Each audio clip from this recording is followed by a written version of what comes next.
Welcome to episode 279 of Real Health Radio. You can find the show notes and the links talked about as part of this episode at 7, so the word all spelled out, SEVEN health.com/279. Hey everyone, welcome back to another episode of Real Health Radio. I'm your host, Chris Sandel. I'm a nutritionist and a coach, and I help clients to fully recover. So before we get started with today's episode, I just want to mention a couple of things. So one is this is another episode where I'm just doing it off the cuff. I've put down some notes and I've turned on the microphone. I'm just going to record and see what comes out. And I did this last time and I asked for feedback from people and how they felt about the episode, and I got lots of really lovely, kind comments and lots of people saying that they would like to hear more of these kind of episodes. So yeah, I'm really glad that that's how it came across. When I listened to it again, I was also pleasantly surprised and pleased with how it sounded. And so yeah, I'm going to be doing more of these. The second thing I want to mention is that I'm currently taking on clients, and at the point of recording this, I have just 2 spots left. The last day I'm going to be accepting applications for new clients is the 10th of August. So it'll be about a week from when this comes out. I want to focus on serving clients. And so I take on, and I also just open up my practice for new clients at very limited times throughout the year. This will be most likely the last time I take on clients this year. And so if this is something that you want help with, then you can go to 7-health.com/help. And there you can find details about how I work with clients and apply for a free recovery strategy call so we can figure out where you want to get to in recovery, if we're a good fit, and then we can go from there. So today on the podcast, what I'm wanting to cover is one of the things that comes up a lot with clients, and I believe is also something that gets in the way for many people in terms of either just starting recovery or starting recovery and then becoming stuck or paralyzed about what to do. And this is the idea of what is the healthiest way to recover, or trying to do recovery in the healthiest possible way. And what this typically looks like is people taking their ideas of what they believe to be healthy and then trying to do recovery in that way. And so I want to do recovery, but I want to eat healthy food, and whatever healthy food means to that individual. Or I want to do recovery, but I want to avoid unhealthy food. So I want to avoid sugar or carbohydrates or bread or whatever it may be is someone's definition of what an unhealthy food is. Or connected to this, there's a lot around health and weight. So I want to recover in the healthiest possible way can also mean I want to recover while eating the least amount of calories to help me to recover. So I don't want to go over some amount. Like there's this idea that there's this perfect amount of food to help me recover, and I don't want to have 1 calorie more than that. I'm aiming for this Goldilocks amount of energy to help me to recover. And there can be this real idea of I'm trying to recover, but focusing on doing that while not gaining weight or not gaining too much weight. It can mean I'm wanting to recover in the healthiest possible way, so I'm going to be exercising while I'm recovering, and I'm going to be exercising and building muscle. And that means that the gains that I make aren't going to be about fat. They're going to be about muscle, because I believe that building muscle is the healthy way to recover. And there can be many different variations of this. And maybe for you, sit down and reflect, well, what do I think of as being healthy? And what are some of the ideas I believe needs to be there for me to do recovery in the healthiest possible way. And what I would say that the majority of these are going to be connected to the idea of restriction. And really, all of the ones that I've gone through already are connected to restriction in some way. And it's trying to recover, but doing so in eating disorder approved ways. It's trying to recover, but I still want to keep a lot of the same rules and ideas that are already here because it feels uncomfortable to try and change them. And what happens when someone tries to recovery in this way is typically they don't get very far.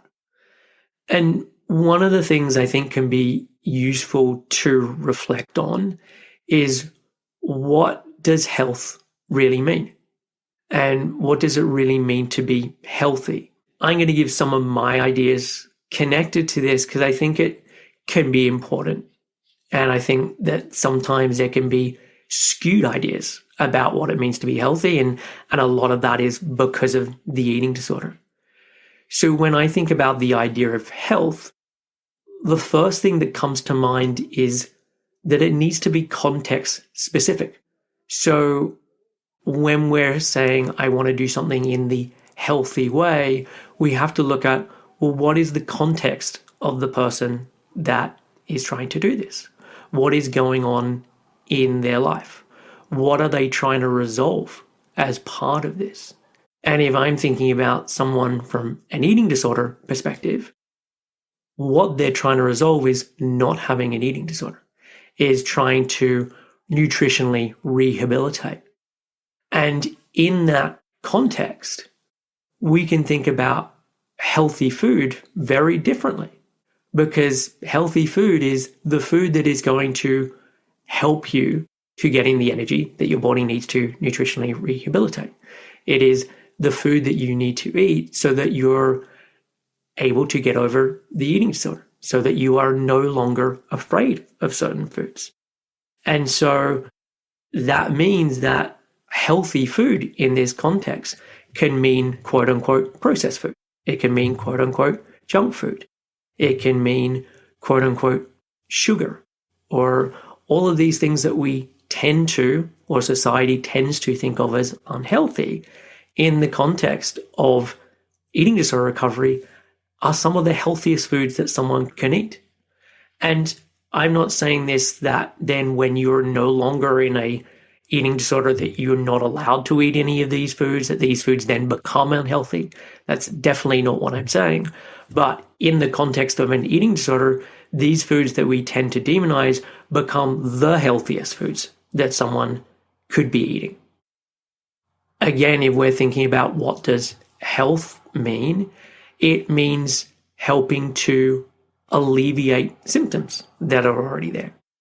And so if there are symptoms in an eating disorder, as I've talked about many times, so much of that is driven by nutritional deficiencies, by being in a malnourished state.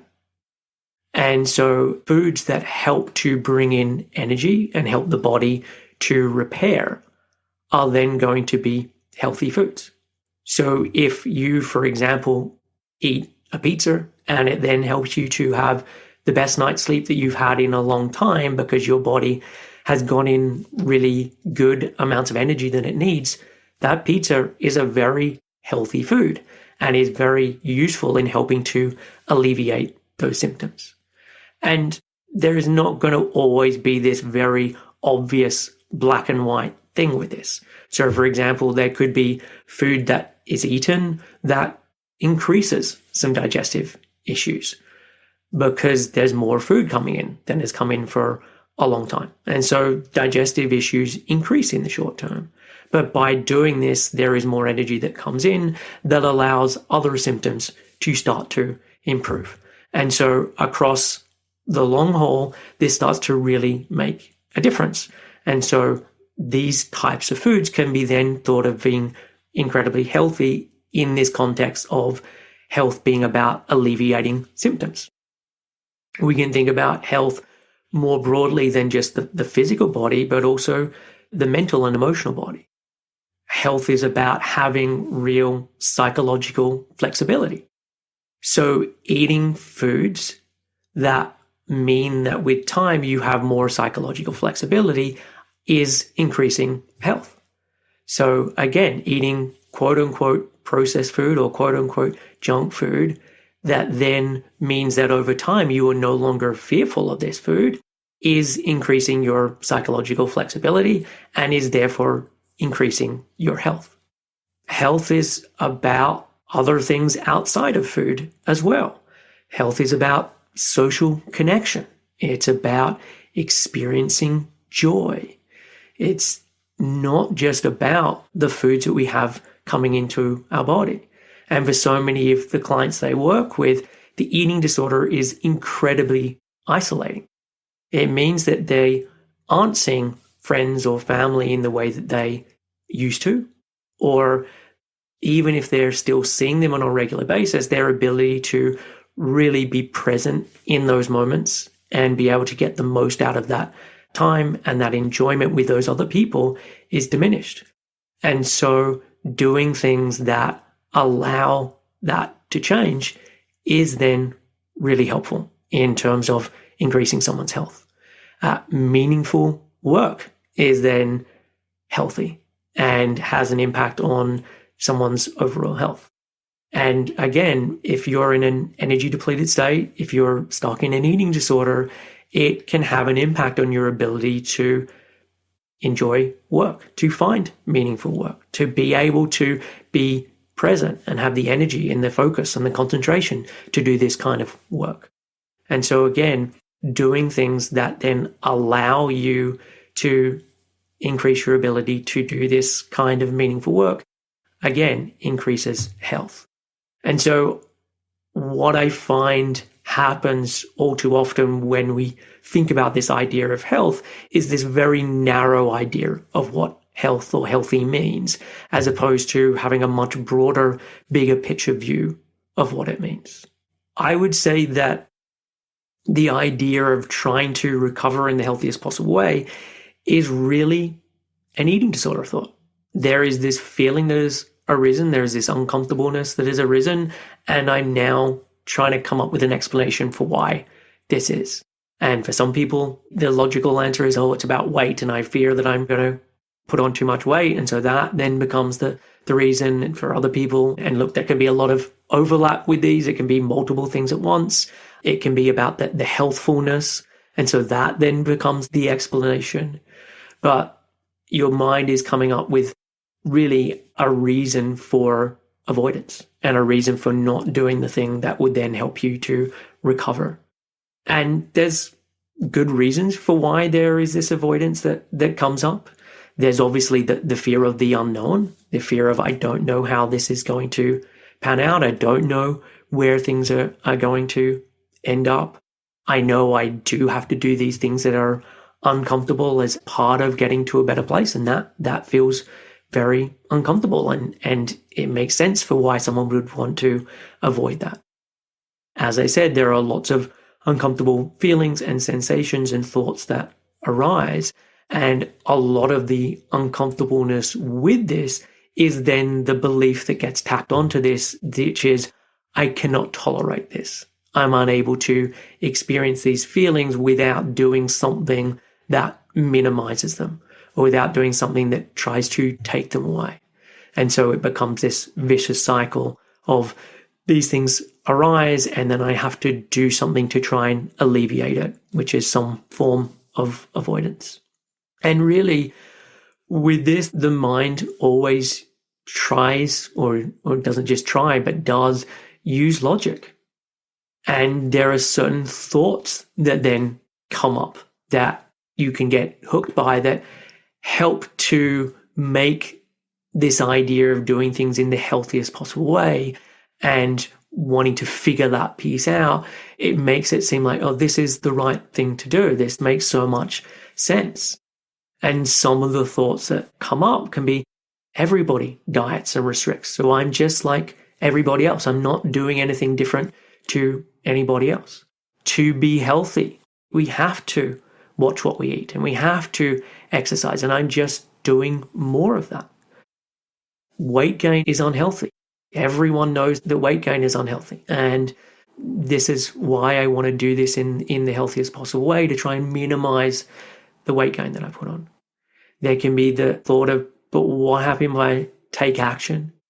What happens if I gain the weight and still nothing changes? I don't know that something better is on the other side. I don't know that 100% with certainty. And so I feel unsure, and I want to try and figure out the best way of doing this in the healthiest possible way. There can be the thought of, well, no one ever really recovers. No one ever really recovers. Anyone who says that they really recovered, I don't really believe that that's true.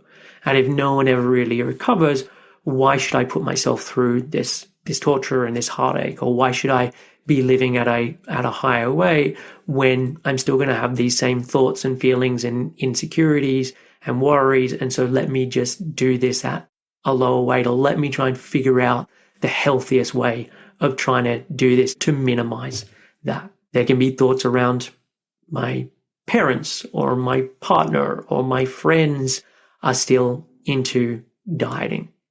And so it's going to be too difficult for me to go against the grain. And what are people going to think when I start to do this? And so there's lots of different thoughts that comes up, and you get hooked by these thoughts, and then you take certain action that is then in alignment with these kinds of thoughts. And I would think of these types of thoughts as being unhelpful thoughts that pull you away from taking the kind of action that you need to in recovery. And what I would say is more helpful to focus on than these kinds of thoughts is, what do you truly want in recovery? And when I ask this and I talk about this with clients, there's lots of things that they can come up with. One of them is to be symptom-free, or to have certain symptoms or issues be reversed. So, for example, it could be, I want to get my period back. And I've had many clients where that is one of their goals, and we've been able to achieve that. I mean, I think most recently about a client who has had her period return, and she's just had her second period. And this is the first time that this happened in over 20 years. And she honestly didn't believe that that would ever happen. And it's happened by her eating more food and not focusing on doing this in the healthiest possible way in the narrow definition of health, but doing it in the healthiest possible way in the true definition of health, which is giving her body what it needs to repair. I've had clients have changes in their bone health. So we started and they had osteopenia or osteoporosis, and through doing the work and changing the way that they are behaving and things that they're doing each day, they've had their bones re-heal. And so they are now no longer osteopenic or osteoporosis. Often this is doing things that go against what their brain was telling them was the healthy way of doing it. So, for example, there is the idea that I need to be doing weight-bearing exercise to then help my bone health. And this can be a common one. So even though someone's very depleted, they're still thinking, I need to be doing weight-bearing exercise to help my bone health. And for the client that I'm thinking about when I'm talking here, they had their bone health repair by taking time off exercise, by not exercising, by not doing load-bearing exercise, because that wasn't the thing that was getting in their way of their bones repairing. The thing that was getting in the way of their bones repairing was the fact that there wasn't enough energy coming in. So the body was not prioritizing bone health and rebuilding that bone because it had lots of other things that were a priority. And so by doing something like taking time off exercise, this was the healthiest thing for this person, and is shown that this was the healthiest thing for this person because their bones repaired. The same can be for memory and concentration that clients talk about. And again, I'm thinking of a particular client here that by doing things that have helped to rebuild her body and bring in more energy, that they are now able to be more present at work. They're able to be better in work meetings. They're able to handle the workload that they have and are able to be more productive at work and truly more productive at work. They've been able to do this again by bringing in foods that previously they would have thought of as unhealthy, or bringing in an amount of food that previously they would have thought about as unhealthy. And when I say they would have thought about, I mean that their mind was generating was unhealthy, that the eating disorder was telling them was unhealthy. But they did something different and they saw these changes in their health. When I think about what people truly want in recovery, one of the big things is to no longer be afraid or governed by fear in terms of their choices. So to be able to eat out at a restaurant with family and friends, and for that to be a pleasant experience, for them to be able to do that without the need to check the menu in advance, without the need to compensate and not have lunch or to do more exercise, to be able to have that experience and truly enjoy that experience. Again, this comes by eating more food on a regular basis. It comes by challenging these fears and these beliefs about what is healthy and unhealthy. Another area in terms of what people truly want in recovery is the ability to really speak up and to set boundaries and to be their authentic selves and to be accepted both by themselves and by others for who they are. That doesn't come about by trying to do recovery in the healthiest possible way and by eating the healthiest possible foods in the way that most people are defining that, or the eating disorder is defining that.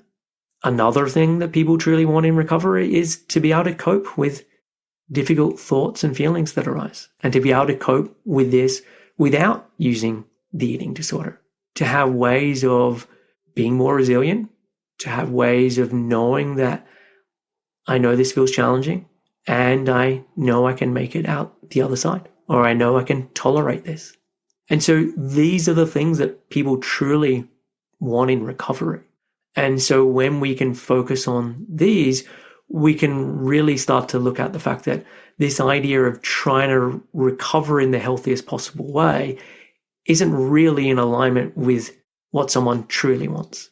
That the healthiest possible way idea is about safety and trying to feel safe in the moment, as opposed to, is it the path that truly leads to what people want in recovery? So if I'm then thinking about what is the healthiest way to recover, and I know I've touched on some of this already, it is really truly understanding that the eating disorder is the most unhealthy thing that you have in your life. And really doing whatever it takes to fully recover is the healthiest thing that you can do. Because the eating disorder is impacting on the quality of your life. It's also impacting on your health at all levels, whether we're talking about physical health, mental health, emotional health, spiritual health, etc. And so the healthiest thing is, how do I not have an eating disorder? Another thing I would say is using symptoms as your guide. If you're eating in a healthy way, in inverted commas, your symptoms will still be there. You're not making progress in terms of recovery. And so this should be your guide. Are you noticing that your energy is getting better? Are you noticing that you're able to sleep more? Are you noticing that you're less cold than you were before? Are you noticing that you have more psychological flexibility with going out and being with friends, etc.? This should be your guide as to, are the things you're doing truly healthy and leading to more health? And with this, I would say it's forgetting what you think you know about what is healthy, forgetting all of the prior beliefs that you have, and really basing it on what are the outcomes that I am noticing connected to this. And as I said, recovery is not linear. There are things that will get more difficult in the beginning before they get better. But if you're truly doing things that are increasing your health, you should be trending in a direction where things are improving with time, even if there are just glimmers to start with. And for a lot of people, this is not what is happening. They're just stuck in the same place. One of the big things with this is action creates clarity. Move out of the realm of theory and what you think you know, and move into the world of lived experience and actual practice. Because so often I want to do this in the healthiest possible way turns into this ongoing project of gathering more information or trying to figure out everything in advance of how do I do this in the right way. And in a lot of ways turns into this impossible riddle that someone is unable to solve in advance. And so they just stay there. It doesn't lead to any action. And so again, if the idea of trying to figure out the healthiest possible way is leading to lots of inaction, this is not the healthiest way of doing recovery.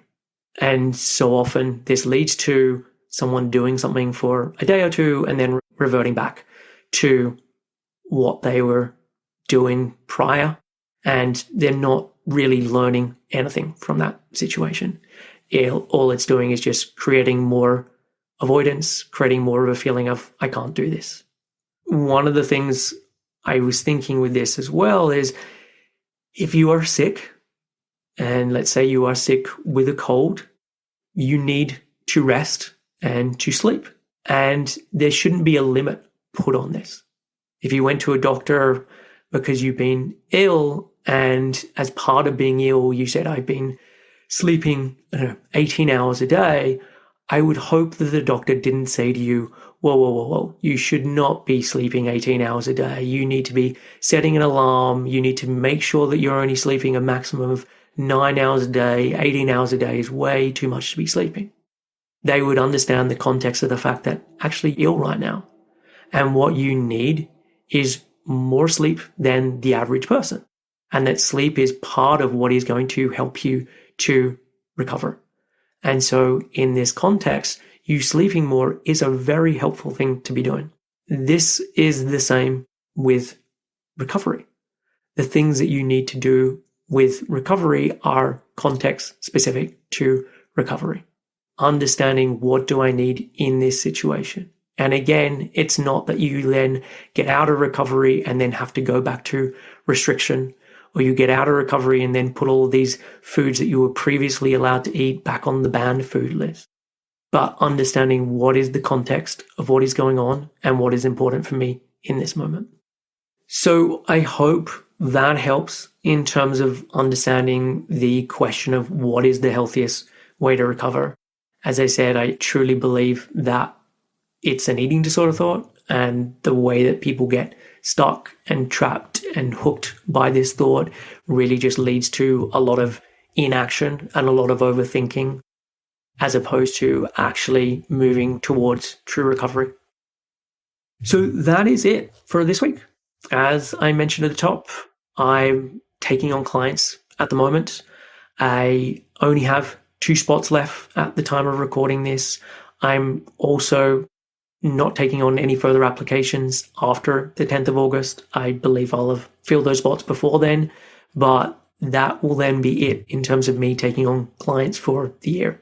I don't want to have my doors open all the time. I limit the number of clients I work with so I can give them attention that I know is needed in recovery. So if recovery is something that you want to do and you want help with, then time is of the essence, and now is the time to reach out.